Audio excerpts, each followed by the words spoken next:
వచ్చు కదా. కానీ సిట్ ఈ దిశగా ఎందుకు పనిచేయలేదు అని అడుగుతా ఉన్నా. ఆ మృతదేహాన్ని ఎక్కడికి తీసుకెళ్లారు అనేది ఈ కెమెరాల ద్వారా కూడా కనుక్కోవచ్చు కదా. ఎందుకు సిట్ ఈ దిశగా అడుగులు వేయలేదని అడుగుతా ఉన్నా. మేట్రిక్స్ సిస్టమ్ క్లౌడ్ సర్వర్లలో, ఈ మేట్రిక్స్ సిస్టమ్ క్లౌడ్ సర్వర్లలో 90 రోజుల వరకు ఫుటేజ్ ఉంటుందని తెలిసిన వాటిని సిట్ ఎందుకు స్వాధీనం చేసుకోవడం లేదు అని అడుగుతా ఉన్నా. ఇంకా ఒక అడుగు ముందుకు ఏమంటారా, ఇంకా ఆశ్చర్యం కలిగిస్తాయి.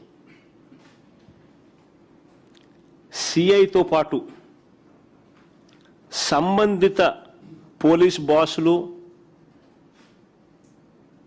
ఫోన్లు, మెసేజ్లు, కాల్ రికార్డులు, ఎలక్ట్రానిక్ కమ్యూనికేషన్స్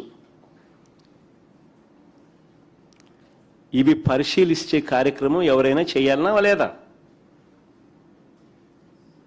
ఎందుకు చేయలేదని అడుగుతా ఉన్నా. ఆశ్చర్యం ఏమిటో తెలుసా, ఆ కానిస్టేబుల్ రిమాండ్ రిపోర్ట్లో వాళ్ళు ఫోన్లు నాగ్పూర్లో అమ్మినారంట.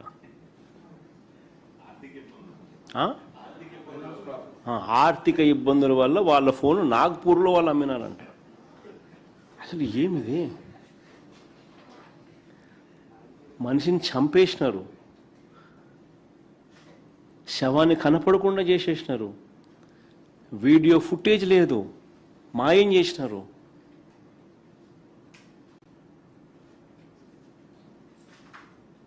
ఫోన్లు నాగ్పూర్లో అమ్మినారంట. నిజంగా ఈ ఘటన ఎలాంటి ఘటన అంటే నిజంగా ఎంటికలు లేస్తూనే పడతాయి. అంటే ఒక సామాన్యుని పరిస్థితి ఏమిటి అసలు ఈ విజయవాడలో హెడ్ క్వార్టర్స్లో? ఇది మాదిరిగా సామాన్యుని పరిస్థితి హెడ్ క్వార్టర్స్లోనే ఈ మాదిరిగా ఉంటే ఇంకా రాష్ట్రంలో ఇంకా మారుమూల ప్రాంతాల్లో పరిస్థితి ఎలా ఉంది? హ్యూమన్ రైట్స్ అనేటికి ఎక్కడన్నా వాల్యూ ఉందా?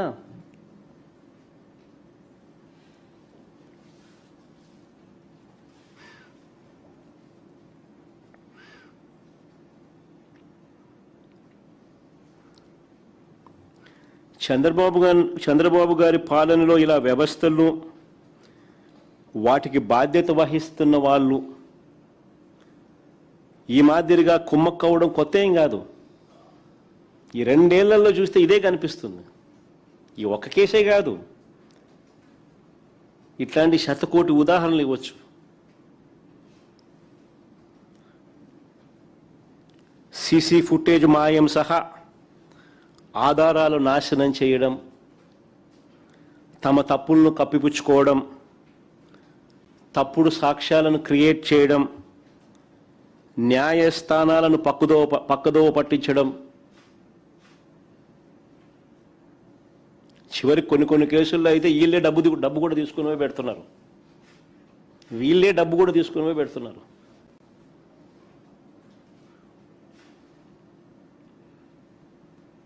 ఆ స్థాయిలోకి వ్యవస్థలన్నీ దిగజారిపోయి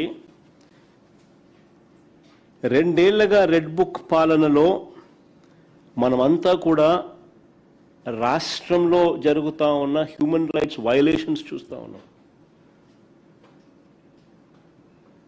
రాష్ట్రంలో ఇదే జరుగుతూ ఉంది. ఒకరిని పిన్ పాయింట్గా ఐడెంటిఫై చేస్తున్నారు, వాళ్ళని ఇరికిచ్చే కార్యక్రమంలో ఎక్కడా కూడా మారల్స్ లేవు, ఎథిక్స్ లేవు, స్క్రూపుల్స్ లేవు. వాళ్ళ జీవితాలు నాశనం చేస్తున్నామన్న ఎక్కడా కూడా పశ్చాత్తాపం కూడా లేదు.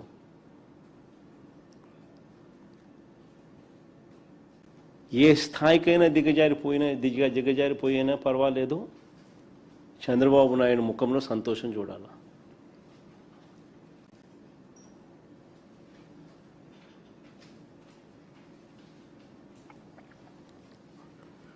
నిజంగా ఇవన్నీ చూసినప్పుడే జంగల్ రాజ్ అంటారు. జంగల్ రాజ్ అనేది ఎక్కడో బీహార్లో ఏదో మాట్లాడుతుంటారు. బీహార్ కాదు, ఆంధ్రాలో ఉంది స్వామి జంగల్ రాజు.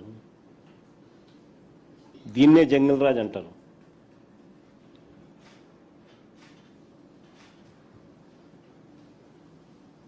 అడ్డు అదుపు లేకుండా ఏమైనా చేసేస్తాం మేము అనేదాన్ని జంగల్ రాజ్ అంటారు. చంద్రబాబు నాయుడు గారి జంగల్ రాజ్ పాలనలో బాధితులే నిందితులు అవుతారు అనడానికి ఇంకొక ఎగ్జాంపుల్ చెప్పాలన్నా రీసెంట్గా జరిగిన ఎగ్జాంపుల్ చెప్తా. బాధితులే చంద్రబాబు నాయుడు గారి పాలనలో నిందితులు అవుతారు అని చెప్పడానికి ఇంకొక చిన్న ఎగ్జాంపుల్. మొన్న మీరంతా కూడా చూసే ఉంటారు, ఉండవల్లిలో రైతుల కోరిక మేరకు మా పార్టీకి సంబంధించిన నాయకులు, మా పార్టీకి సంబంధించిన టీము రైతుల కోరిక మేరకు ఆ ఘటనకు వెళ్తే ఏం జరిగింది? అమరావతిలో చంద్రబాబు చేస్తా ఉన్న అవినీతిని, దోపిడీని, దౌర్జన్యాలను, రైతులు పడతా ఉన్న బాధలను బయట ప్రపంచానికి తెలియనీయకుండా చేయడానికి ఒక ప్లాన్ ప్రకారము చంద్రబాబు నాయుడు గారే అక్కడికి వెళ్ళిన మా పార్టీ వాళ్ళ మీద రైతులకు సంఘీభావం తెలుపడానికి మా పార్టీ వాళ్ళు అక్కడికి రైతుల కోరిక మేరకు పోతే, అక్కడ జరుగుతూ ఉన్న అన్యాయాన్ని చూడడానికి పోతే వీళ్ళే దాడి చేసి బాధితుడైన మా పార్టీ వాళ్ళను నిందితులుగా చూపిస్తా ఉన్నారు. అంటే వీళ్ళే దాడి చేసినారంట. అంటే లిటరల్గా కళ్ళ ఎదుటే కనిపిస్తూ ఉంది. ఇది న్యాయం, ధర్మం అనే దానికి పూర్తిగా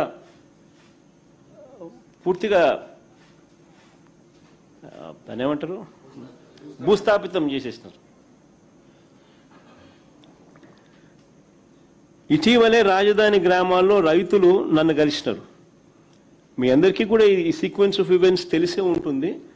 బట్ జస్ట్ టు రికలెక్ట్, ఇటీవలనే రాజధాని ప్రాంతానికి సంబంధించిన రైతులందరూ ఇక్కడే ఇదే మాదిరిగానే కూర్చున్నారు. మీ ప్లేసుల్లో వాళ్ళు వచ్చినారు. వాళ్ళందరూ ఇక్కడే కూర్చొని వాళ్ళు ఒక్కొక్కరు పడతా ఉన్న బాధలు, ఈ రాష్ట్ర ప్రభుత్వం చేస్తూ ఉన్న అన్యాయాలను ఎక్స్ప్లెయిన్ చేసినారు. ఈ అమరావతికి సంబంధించి, ఈ రాజధాని ప్రాంతానికి సంబంధించిన రైతులు నన్ను కలిసి వాళ్ళు గోడు చెప్పుకున్నారు. వారి కోరిక మేరకు, అక్కడే వాళ్ళ కోరిక మేరకే మా పార్టీ నుంచి ఒక కమిటీని, ఒక లీగల్ టీంను పెట్టాం. వాళ్ళ కోరిక మేరకే కోర్టుల్లో వారి తరపున పోరాటం చేయడానికి ఒకవైపున సిద్ధమవుతూ,